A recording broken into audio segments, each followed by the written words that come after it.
Do you remember the cold New York streets of 1971 when a relentless detective chased a heroin empire through the city? The French Connection shocked audiences and won 5 Oscars. But what became of the actors who made that grit unforgettable? In 1971, Tony Lo Bianco was 35 years old when he played Sal Boca, the flashy, small-time operator whose spending habits first catch the detective's attention. His natural intensity and streetwise presence brought the character vividly to life on screen. An interesting fact is that before acting, he was a Golden Gloves boxer and even tried out for the Brooklyn Dodgers. He also co-founded the Triangle Theater, where he worked alongside future co-star Roy Scheider. Tony Lo Bianco died on June 11, 2024, at the age of 87 from prostate cancer. He continued a long career playing tough guys and earned a Tony nomination for A View from the Bridge. He was married 3 times and had 3 daughters. In later years, he lived on a farm in Maryland, stayed proud of his Italian-American roots, and remained active until the end of his life. In 1971, Roy Scheider was 39 years old when he played Buddy Cloudy Russo, the steady and reliable partner to Popeye Doyle. His calm presence balanced the explosive energy of the lead role. An interesting fact is that Scheider was cast without even auditioning. He and Gene Hackman spent weeks riding along with the real detectives, and Scheider later admitted he was so shaken by the rough streets that he barely got out of the car on the first several nights. Roy Scheider died on February 10, 2008, at the age of 75 from complications of multiple myeloma. After The French Connection, he became a major star, earning Oscar nominations for this film and for All That Jazz, and forever remembered as the police chief in Jaws. He was married twice and had 3 children. In his later years, he remained active in theater and film until his illness, always carrying the quiet strength that made Cloudy so memorable to audiences. In 1971, Fernando Rey was 54 years old when he portrayed Elaine Charnier, the elegant and cunning French drug kingpin known as Frog One. His refined manner made the character unforgettable. A surprising fact is that Rey was cast by mistake. Director William Friedkin had asked for the Spanish actor from Belle de Jour, but the casting person mixed up the names and hired Rey instead of Francisco Rabal. Rey was Spanish, not French, yet he delivered a perfect performance. Fernando Rey passed away on March 9, 1994, at the age of 76 from bladder cancer. He remained a respected international actor, especially known for his work with Luis Buñuel, and later served as president of the Spanish Film Academy. He was married to actress Mabel Carr, and they had 2 children. His quiet elegance and refined screen presence left a lasting mark on world cinema that still feels fresh today. In 1971, Marcel Bozzuffi was 42 years old when he played Pierre Nicoli, the cold-blooded hitman who tries to kill Popeye Doyle. His menacing presence and sharp physicality drive the film's most famous chase sequence.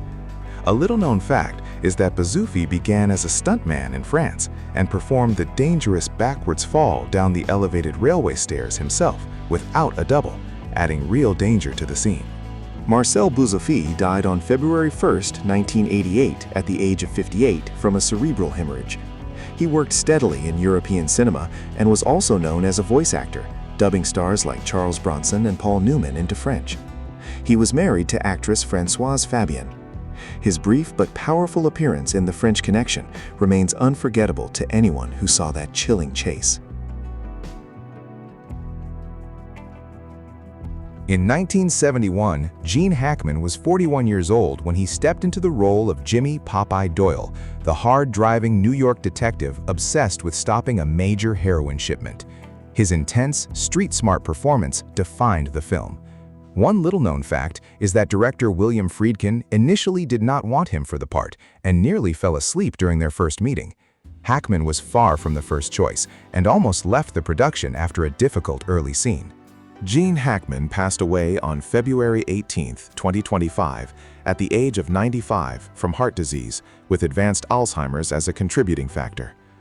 After The French Connection, he became one of Hollywood's most respected stars, winning a second Oscar for Unforgiven and appearing in classics like Superman and The Conversation.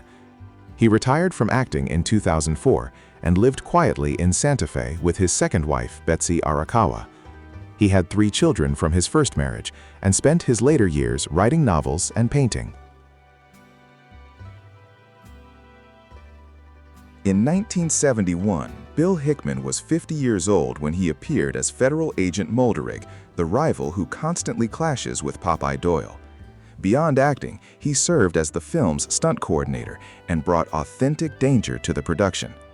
An astonishing fact is that Hickman drove the legendary car chase himself at speeds up to 90 miles per hour through real Brooklyn traffic with no permits, while director William Friedkin sat in the back seat filming.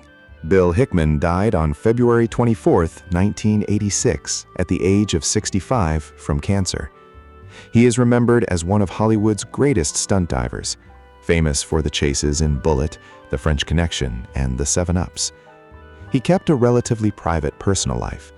His fearless driving helped create one of the most realistic and dangerous chase sequences ever put on film, still studied by filmmakers today. In 1971, Eddie Egan was 41 years old when he appeared as Captain Walt Simonson, the no-nonsense supervisor of Popeye Doyle. He was the real-life detective who inspired Gene Hackman's iconic role and brought years of street experience to the set.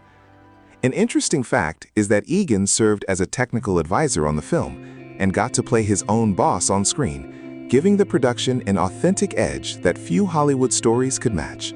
Eddie Egan died on November 4, 1995, at the age of 65 from colon cancer.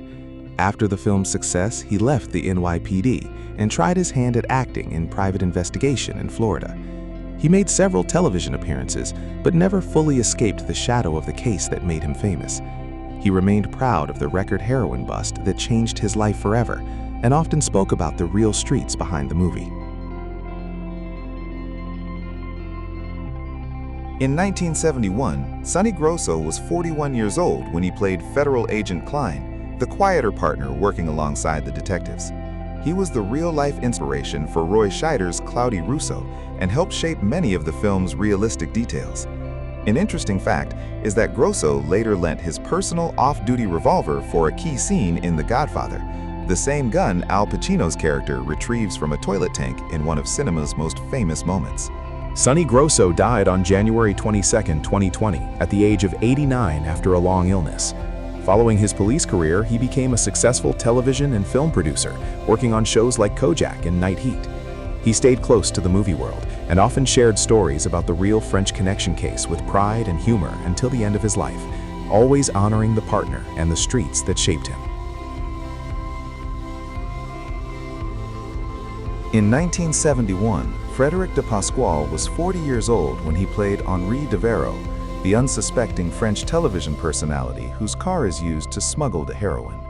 His polished European manner added elegance and quiet tension to the criminal plot. An interesting fact is that the real-life counterpart of his character was a French TV star who actually served prison time for his role in the original drug case that inspired the entire film.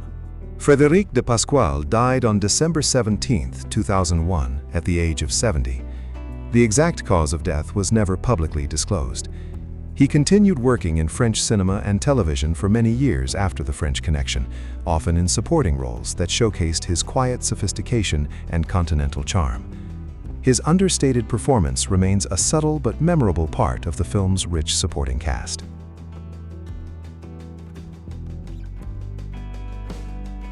Thanks for watching. If these memories of The French Connection brought back warm feelings, please like and subscribe so we can keep sharing more stories from the films that shaped our lives.